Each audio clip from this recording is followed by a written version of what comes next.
Hello, lifters, and welcome to episode number 21 of Raising the Bar.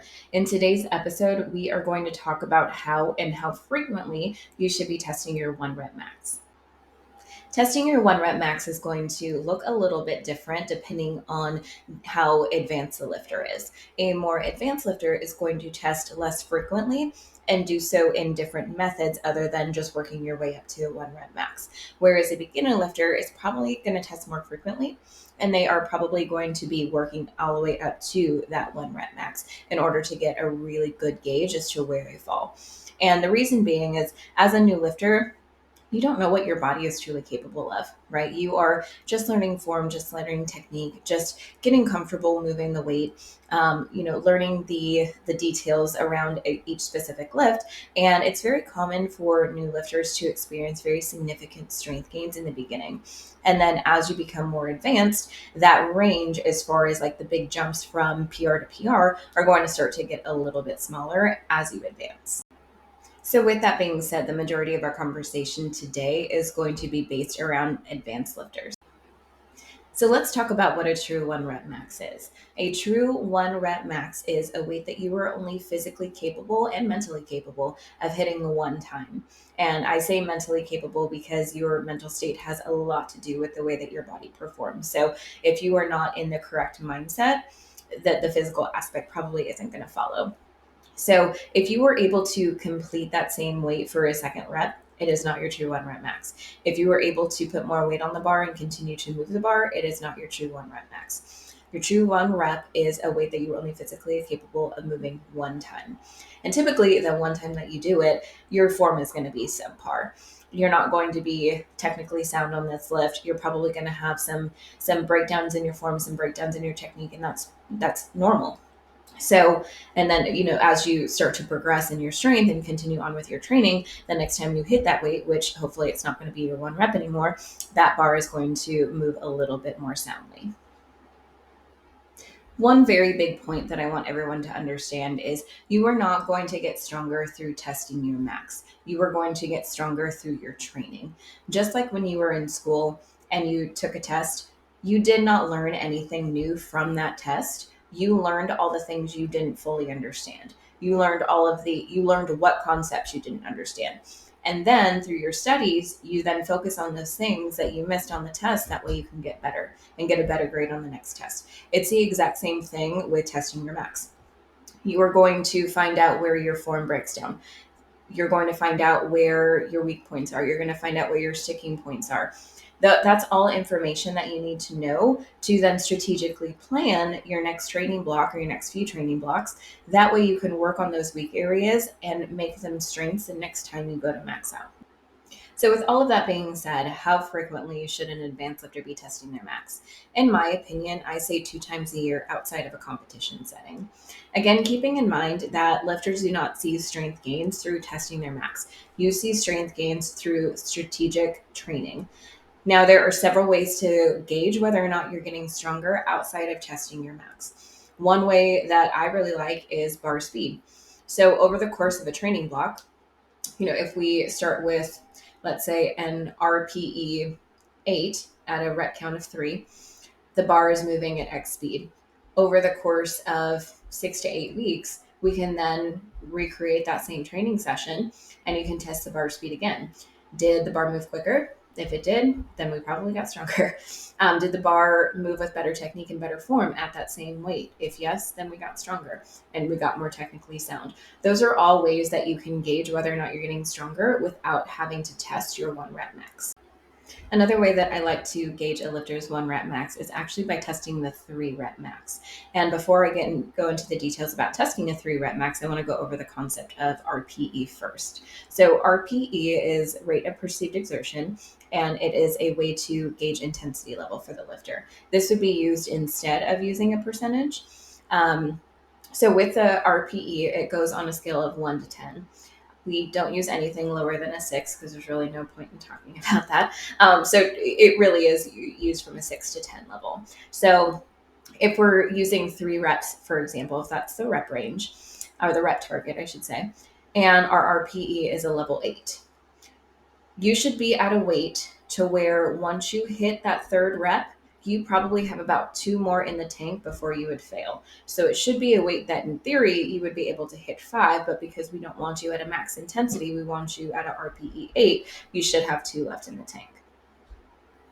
So when we talk about testing a lifter's 3-rep max, we are going to have them at 3 reps at a RPE 10, which is max effort.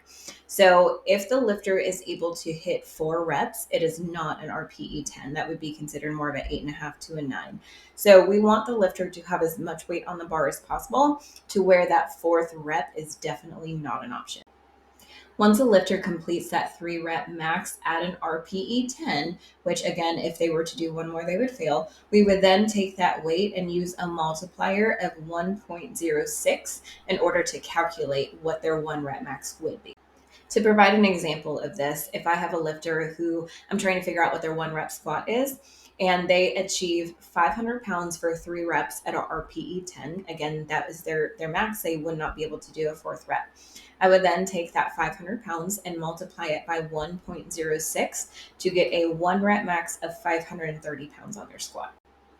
Now, there are multipliers for any rep range in order to calculate what your 1-rep max is, everything from 1 to 10. However, I find that a 3-rep max is the most accurate.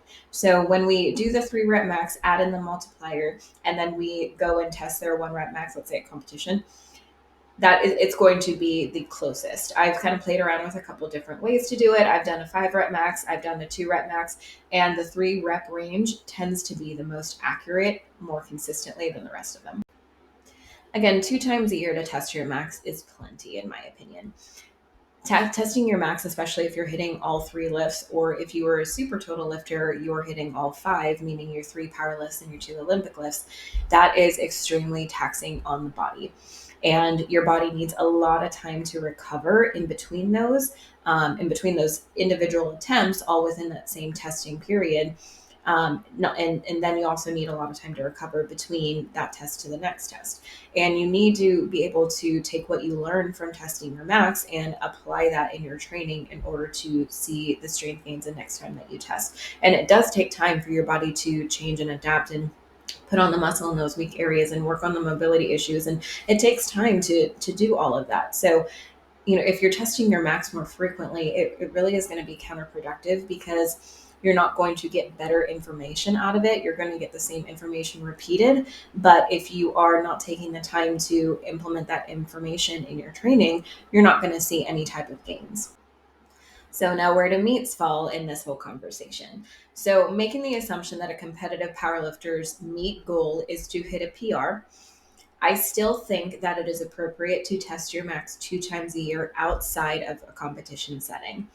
So most lifters are going to do probably 2 competitions a year. I don't really recommend any more than that. So we're just going to make the assumption that they're doing 2 with a goal of hitting a PR at their meet. That's going to give them a total max out of 4 times a year.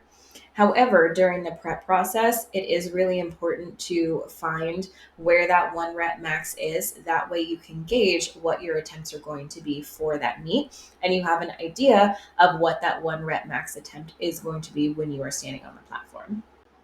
In that testing process through meet prep, that is typically done 30 to 40 days out from the meet date. And a more advanced lifter who has several competitions under their belt, I will probably go the 3-rep max method as a way to test what their 1-rep max is going to be at their meet. For a newer lifter that may only have 1 or 2 competitions under their belt, I'm going to push them all the way up to that true 1-rep max, because that is going to give me a more accurate gauge as to what I can expect from them at the meet. From that information, I am then going to calculate their first, second, and third attempts, and then also have a backup plan just in case they start to outperform what I anticipate, or maybe they start to slightly underperform and we're hitting some roadblocks at the meet date. But it is really important to have that planned out and know what to expect when you are going to hit your PR on the platform. So a few things that I really want you to take away from today's episode.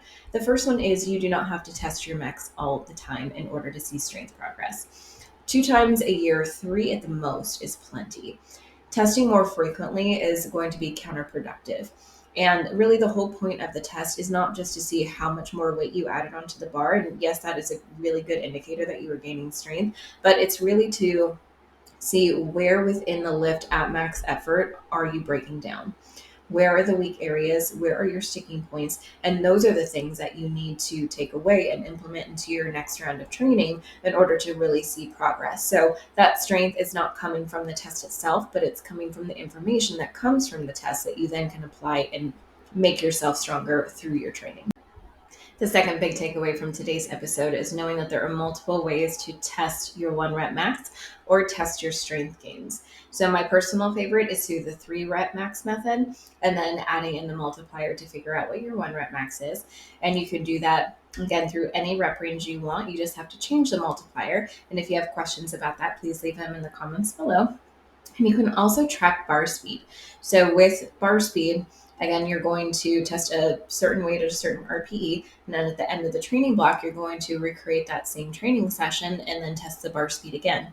If the bar speed has sped up or the bar moved faster, then you have gained strength. If the bar moved more technically in a more technically sound way, then you have also gained strength. So just keep in mind that you don't have to test your 1 rep max in order to gauge your strength increases.